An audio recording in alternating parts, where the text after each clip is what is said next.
आज का स्टडी है 2 किंग्स चैप्टर 12 वर्सेस 1 to 3। ये जेहोआश के राज्य करण के का एक समरी है। तो ये पढ़ने से हमें समझता है कि our lives are evaluated by God's word. हमारा जो जीवन है वो परमेश्वर के वचन से मूल्यांकन होता है। और आज देखेंगे कि किस तरह से ये मूल्यांकन होता है। दो चीज हमें ये 3 वचन में से देखने आता है। पहले is whether we are doing the right things, क्या हम सही चीज करते हैं क्या। और दूसरा, do we remove the wrong things, क्या हम हमारे जीवन में से गलत चीज दूर करते हैं क्या। तो परमेश्वर का वचन ये मूल्यांकन करता है कि हम उसके क्या हम सही चीज करते हैं, और दूसरा क्या हम गलत चीज हमारे जीवन में से बाहर निकालते हैं क्या। हमारे जीवन में जब हम रोज के हमारा जीवन जब चलते हैं तब हमें काफी समय ऐसा विचार आता है कि हमारे हिसाब से जो हम सही लगता है वो करते हैं वो ठीक है। हमें ऐसा लगेगा कि हम जो कर रहे हैं हमारे हिसाब से हमें अच्छा लगता है तो वो ठीक रहेगा। और परमेश्वर के दूसरे जो आदेश है वो कन्वीनियंट नहीं है हमें, तो हम लोग उसे इग्नोर कर देते हैं और हमारे खुद के हिसाब से चलने के लिए हम प्रयत्न करते हैं। और हमें लगता है कि जो हम कर रहे हैं वो ठीक है और जो हम नहीं करते हैं वो भी ठीक है। लेकिन हमें ये याद रखना है कि हमारे बनाने वाला परमेश्वर है और हमारा जो न्याय करने वाला है वो भी परमेश्वर है।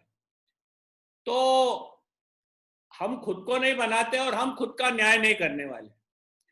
तो हमारा मत कि हम लोग ठीक ठाक चल रहे हैं कि नहीं उसका कोई मतलब नहीं होता है। परमेश्वर का वचन हमारा मूल्यांकन करता है कि क्या हमारा जीवन उसके वचन के अनुसार है या नहीं। तो आज के वचन में से देखेंगे हम। पहला देखेंगे कि क्या हम सही चीज करते हैं क्या। Do we do the right things. पहले वचन में हम देखते हैं कि यशोहा वो 7 साल का था जब उसने उसका राज्य करना शुरू किया। छोटा सा लड़का था, 7 साल का था और उसे समझ नहीं था सही क्या है गलत क्या है। और हम देखते हैं कि इस समय उसके सहायता के लिए जेहोयादा जो याजक है वो उसके साथ है। और जब वो यहोयादा उसे मदद करता था परमेश्वर के वचन में से सीखने के लिए और उसको बढ़ने के लिए, राज्य करने के लिए परमेश्वर ने यहोयादा को उसके साथ रखा था। हमने पहले गए बाइबल स्टडी में देखे थे चैप्टर 11 और वर्स 12 कि जो साक्षी पत्र है जब उसे राजा करके स्थापन किया गया था तब जो साक्षी पत्र है जो व्यवस्था है वो उसके हाथ में दिया गया था। और ये था जिसके द्वारा जेहोआश को राज्य करना था। पवित्र शास्त्र में हम देखते हैं 119 साम 119 वर्स 105। कोई पढ़ेगा? साम 119 वर्स 105 हिंदी में पढ़ना।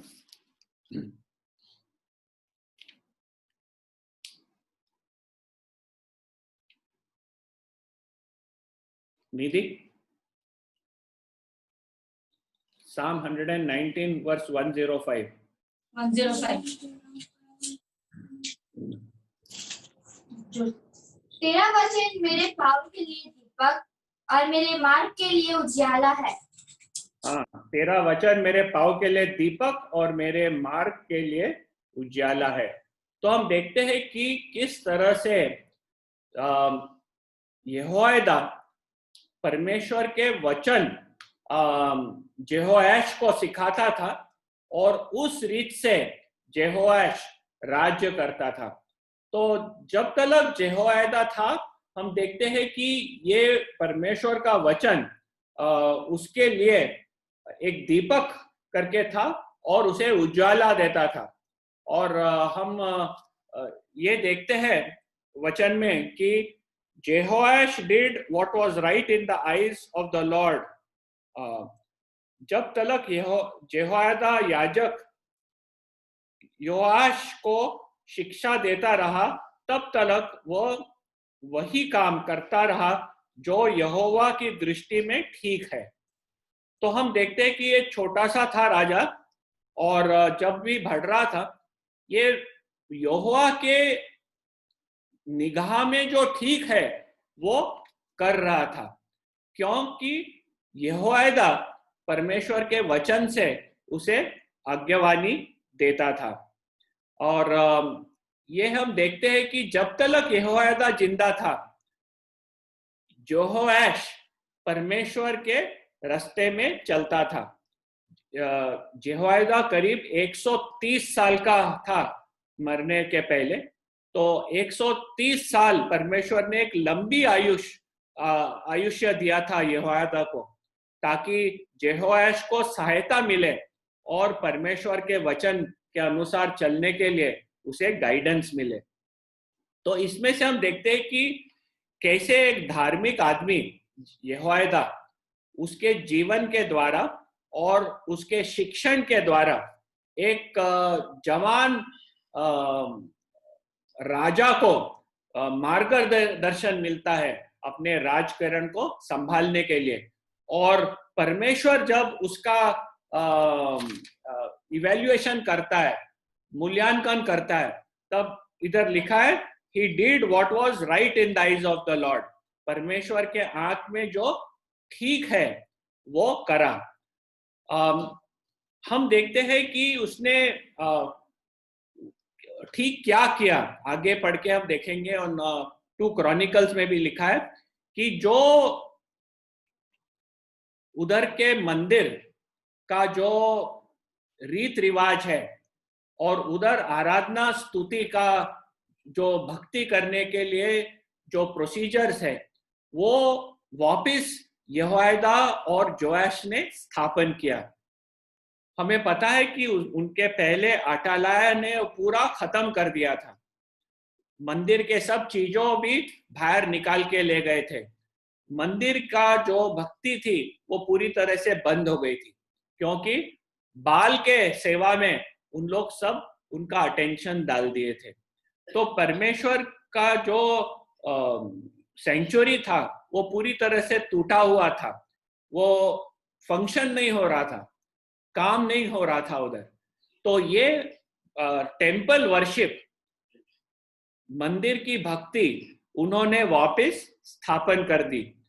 जो याजक है, जो लीवाइट्स है, उन्हें वापस बुलाकर उनका स्थान देकर परमेश्वर की जो भक्ति होनी है वो उन्होंने पर्व पर स्थापन कर दिया। और ये हम देखते हैं कि यहोवा के वचन के अनुसार वो ठीक किया कि परमेश्वर की भक्ति उसने बराबर से स्थापन कर दी। आज हम देखते हैं हमारे जीवन में परमेश्वर कहता है 1 कोरिन्थियंस चैप्टर 3 वर्स 16 में कि हम परमेश्वर के मंदिर है। परमेश्वर का मंदिर हम हैं, क्योंकि परमेश्वर का पवित्र आत्मा आज हमारे हृदय में वो विराजमान है। आज वो कलीसिया में विराजमान है और कलीसिया आज परमेश्वर का मंदिर है। जब ये मंदिर ठीक ठाक से चलता है, तब परमेश्वर के वचन से हम समझ सकते हैं कि we are doing the right things, हम लोग सही चीज कर रहे हैं। जब परमेश्वर का मंदिर ठीक से चल रहा हो, और परमेश्वर का मंदिर आज हम हैं, कलीसिया है, और हर एक विश्वासी एक मंदिर है परमेश्वर का। और परमेश्वर क्या चाहता है, उसके वचन में से क्या सीख सकते हैं कि ये मंदिर ठीक से चले।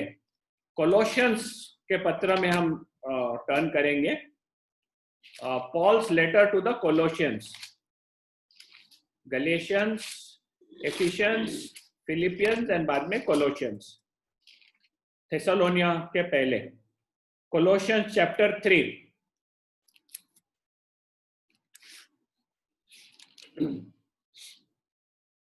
बारहवां वचन, निधि पढ़ना।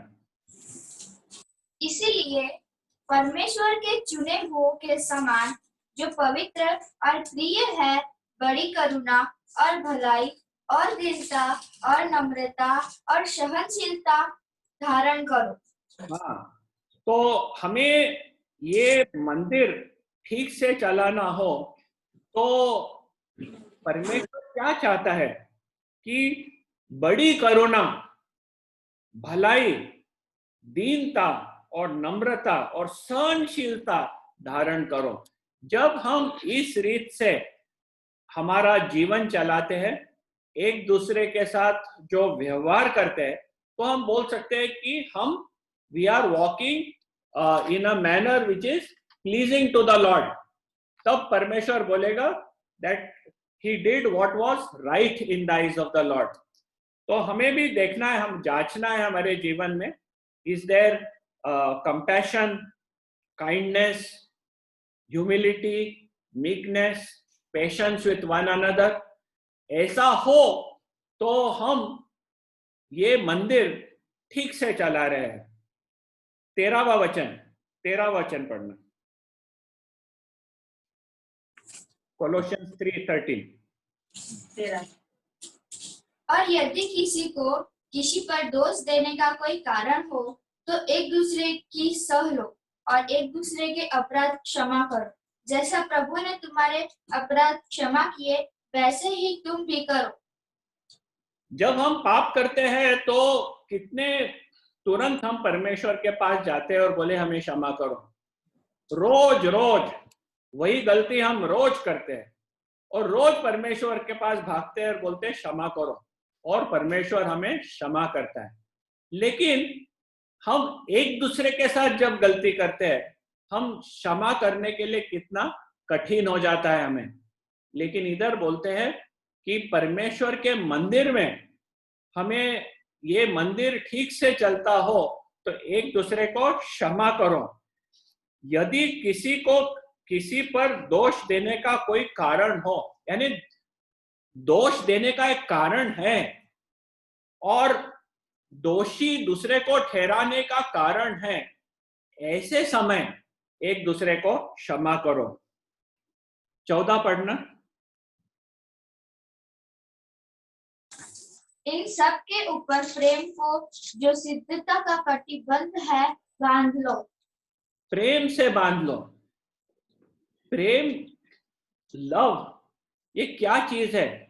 Love seeks the highest good in the other person.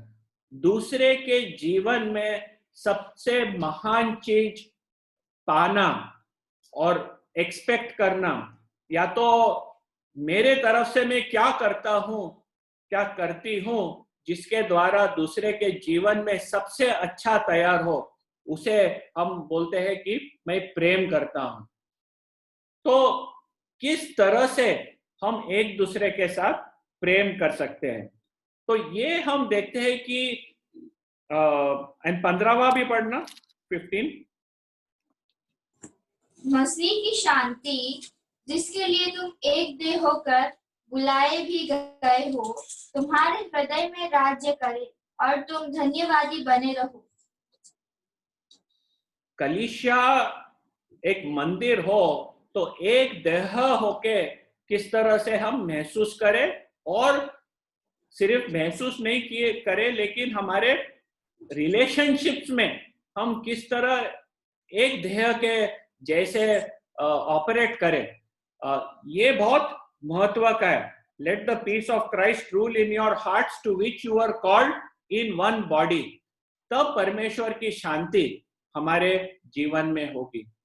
जब इस रीत से हम चलते हैं, हम प्रार्थनामय जीवन रखते हैं, हम परमेश्वर के वचन को पढ़कर हमारे जीवन में ग्रहण करके उस रीत से चलते हैं, हम जब हमेशा परमेश्वर को आराधना स्तुति करते हैं, धन्यवाद देते हैं सब चीजों के लिए, तब हम बोल सकते हैं कि ये मंदिर ठीक से चल रहा है।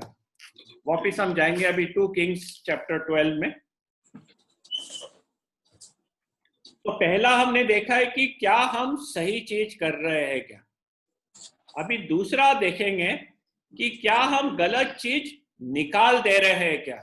तो जब परमेश्वर का वचन हमारे जीवन का मूल्यांकन करता है, तो एक तो देखता है कि क्या हम सही चीज कर रहे हैं, दूसरा क्या हम गलत चीज हमारे जीवन में से निकाल दे रहे हैं क्या। तो 2 किंग्स चैप्टर 12 वर्स 3 निधि पढ़नी। तो भी ऊंचे स्थान गिराए न गए, प्रजा के लोग तब भी ऊंचे स्थान पर बलि चढ़ाते और धूप जलाते रहे।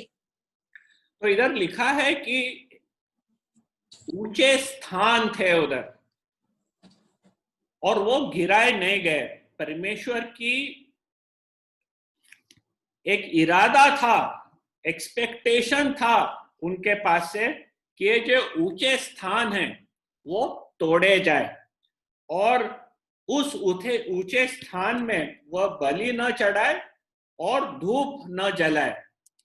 लेकिन हम इसमें से देखते हैं कि इन्होंने ऊंचे स्थान को नहीं निकाला और वो ऊंचे स्थान पे गलत रीति से जाके बलि चढ़ाते गए और धूप भी जलाते गए। तो ये ऊंचे स्थान का हमें थोड़ा सीखना है। क्या है ऊंचे स्थान, किस तरह से शुरू हुआ और हमें क्या इधर से सीखने मिलता है। तो पहले हम जाएंगे गिनती नंबर्स 33, नंबर्स 33,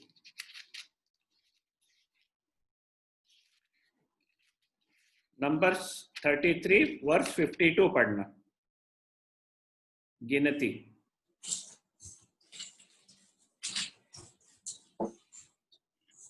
तब उस देश के निवासियों को उनके देश से निकाल देना और उसके सब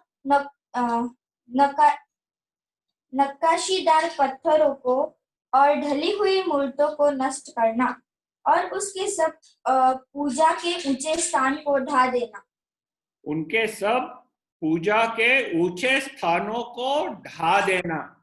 तो परमेश्वर ने इज़राइल को कहा था कि जब तुम लोग कानान देश में जाएंगे और वो देश को जब्त कर लेंगे, तब उधर के लोगों को नष्ट कर देना और उनके जो ऊंचे स्थान है, उनका जो रीत रिवाज है, जो उनका भक्ति का जो मेथड है, उसे आप तोड़ देना। उनके रीत से आपकी भक्ति नहीं करना। तो ये इजरायली लोगों को परमेश्वर ने पहले से कहा था, कानान देश को अंदर जाने के पहले। फिर आगे चल के हम ड्यूट्रोनॉमी देखेंगे, व्यवस्था विवरण 12वां अध्याय, ड्यूट्रोनॉमी चैप्टर 12।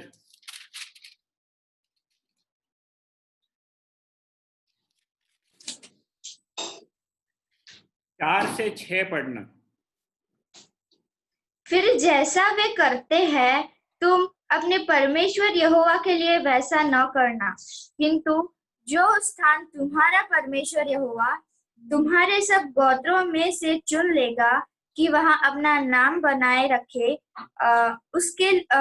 उसके उसी निवास स्थान के पास जाया करना और वही तुम अपने होम बलि और मेल बलि और दशमांश और उठाई हुई भेंट और मन्नत की वस्तुएं और स्वेच्छा बलि और गाय बैल और भेड़ बकरियों के पहलौठे ले आया करना। हाँ, तो साध्वी नहीं बस।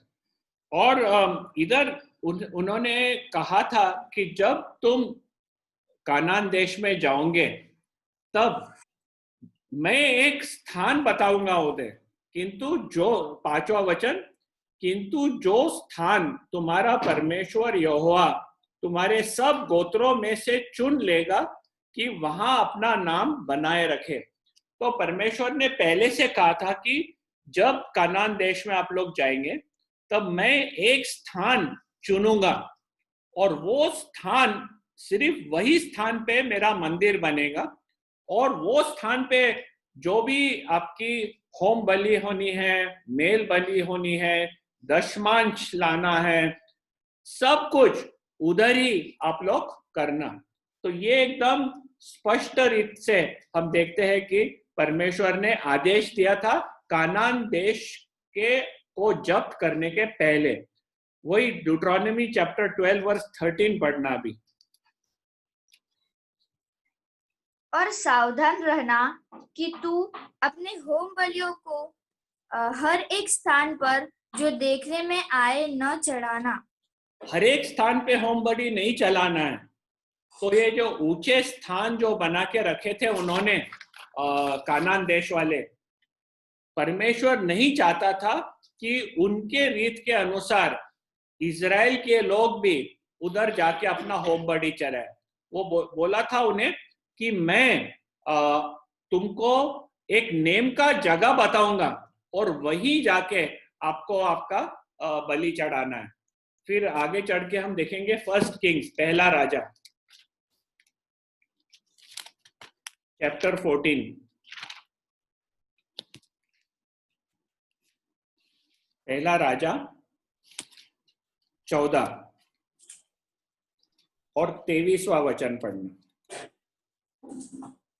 उन्होंने तो सब ऊंचे टीलों पर और सब हरे वृक्ष के नीचे ऊंचे स्थान और लाठे और अशेरा नामक मूर्तें बना ली। अभी ये किसने बनाया? ये रेहोबोआम, रेहोबोआम राजा ने ये सब किया है। रेहोबोआम कौन था? वो सुलेमान का बेटा था, दाऊद का बेटा सुलेमान। सुलेमान के बाद रेहोबोआम राजा हुआ। रेहोबोआम के पास से उसका 10 भाग जेरोबोआम करके इजराइल देश छीन के अलग हो गया था। तो रेहोबोआम ने क्या गलत किया था जिसके लिए परमेश्वर ने जेरोबोआम को कहा कि 10 भाग खींच ले? उसने ये किया, उन्होंने जो सब ऊंचे टीलों पर और सब हरे वृक्ष के नीचे ऊंचे स्थान और लाठों और अशेरा नामक मूर्ति बना ली। रेहोबोआम ने परमेश्वर का जो मंदिर था उसको छोड़कर वो अनेक ऊंचे स्थान बना के रखने लगे और उधर लोग जाके अपना होम बलि, मेल बलि चढ़ाने लगे। तो परमेश्वर का जो आदेश था वो आदेश के विरुद्ध करने लगे। 24वां पढ़ना, 1 Kings 14:24। और उनके देश में पुरुषगामी भी थे, वे उन जातियों के से सब घिनौने काम करते थे। उन्हें यहोवा ने इजराइलियों के सामने से निकाल दिया था। तो ये जो रेहोबोआम ने सब स्थापन किया उधर, ये परमेश्वर के आंखों के सामने घिनौने थे और इसी कारण परमेश्वर ने कानान देश के लोगों को उस देश में से निकाल दिया था। अभी उसके लोग भी आके वही करने लगे। तो इधर से हमें समझता है कि ये जो ऊंचे स्थान परमेश्वर चाहता था कि इन लोग निकाल दें, लेकिन जोआश ने जो सही काम किया मंदिर का भक्ति स्थापन करने में, लेकिन ये जो ऊंचे स्थान निकाल देने का था वो उसने नहीं किया। जब हम परमेश्वर के पास आते हैं, उसकी भक्ति उसके रीत से हमें करना है, क्योंकि भक्ति हमारी नहीं हो रही है, भक्ति परमेश्वर की हो रही है। हम उसके सामने जा रहे हैं, उसका क्या इच्छा है कि उसके भक्ति करने वाले लोग किस तरह उसके पास आए, वो हमें सोचकर करना है। हमारे हिसाब से हमें उसके सामने नहीं आना है, ये कह के कि परमेश्वर मैं तुझे ये देना चाहता हूं मेरे रीत से, तू स्वीकार कर ले। परमेश्वर चाहता है कि हम किस तरह उसके सामने आके उसकी भक्ति करें। हम देखते हैं कि जो मंदिर एक जगह थी जिधर लोग जाके भक्ति करने थे, उसमें अभी एक बड़ी बदलावट आ गई है। जब प्रभु यीशु ख्रिस्त समरिया से चल रहे थे तो उन्हें एक समारिया की एक स्त्री मिली कुएं के पास, और उनकी बातचीत शुरू हो गई जो हम जॉन चैप्टर 4 में देखते हैं। और वो बात करते वक्त ये स्त्री प्रभु यीशु ख्रिस्त को पूछती है कि क्या ये माउंट गेरिजिम जिधर हम लोग प्रार्थना करते हैं भक्ति करते हैं वो सही है, या यरूशलेम जो यहूदी लोग बोलते हैं वो सही है। तब प्रभु यीशु ख्रिस्त उसे समझाता है कि ना माउंट गेरिजिम में या तो यरूशलेम में। अब परमेश्वर ऐसे लोग चाहता है जो उसकी भक्ति आत्मा और सच्चाई से करे। God seeks those who will worship him in spirit and in truth. तो इस तरह क्या है परमेश्वर का, हम देखते हैं कि वो चाहता है कि उसकी भक्ति सही रीत से हो। लेकिन जो मंदिर है वो मंदिर ही बदल गया है। मंदिर अभी जेरूसलम में नहीं रहा है, मंदिर अभी हर एक विश्वासु के हृदय में आ गया है, कलीसिया में स्थापन हो गया है। और उसके बीच में प्रभु क्या चाहता है वो हम कोलोसियंस में देखेंगे कि हमारे जीवन में हमें क्या निकाल देना है। सो कोलोसियंस चैप्टर 3 पढ़ेंगे। पहले हम जब गए थे उधर ही, कोलोसियंस 3 अध्याय, कोलोसिया का 3 अध्याय 5वां वचन। इसलिए अपने उन अंगों को मार डालो जो पृथ्वी पर है, अर्थात व्यभिचार, अशुद्धता, दुष्टकामना, बुरी लालसा और लोभ को जो मूर्ति पूजा के बारे में है। तो हम देखते हैं कि मूर्ति पूजा के बराबर है। तो परमेश्वर नहीं चाहता है ये जो हाई प्लेसेस थे, जो ऊंचे स्थान थे, वो एक मूर्ति पूजक जैसे स्थान हो गए थे, क्योंकि वो परमेश्वर के इच्छा के बाहर थे और वो चाहता था कि वो निकाल दो। आज हमारे हृदय में कुछ भी मूर्ति स्थान हो, कोई भी मूर्ति हो, जो परमेश्वर का जो स्थान है वो छीनना चाहता है, परमेश्वर को बाजू कर देता है। ऐसे मूर्ति जो हमारे जीवन में हो उसे हमें निकाल देना है। और परमेश्वर का वचन हमारा ये इवैल्यूएशन करता है, हमारा मूल्यांकन करता है कि क्या हम वो निकाल दे रहे हैं क्या। जो भी मूर्ति है हमारे जीवन में उसे निकाल देना है। ये मूर्ति है क्या? इधर लिखा है कि मूर्ति पूजा के बराबर क्या है?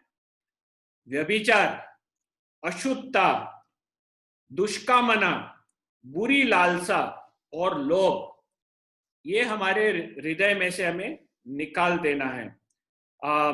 8वां वचन पढ़ना।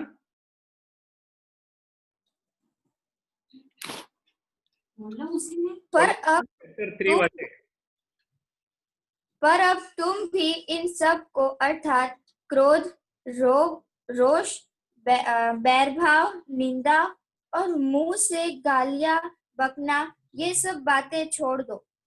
मुंह से गाली बकना, कभी कभी हम गाली इतने इजीली बोल देते हैं, और कोई बोलेगा नहीं ये नहीं करना है, तो क्या कहते हैं?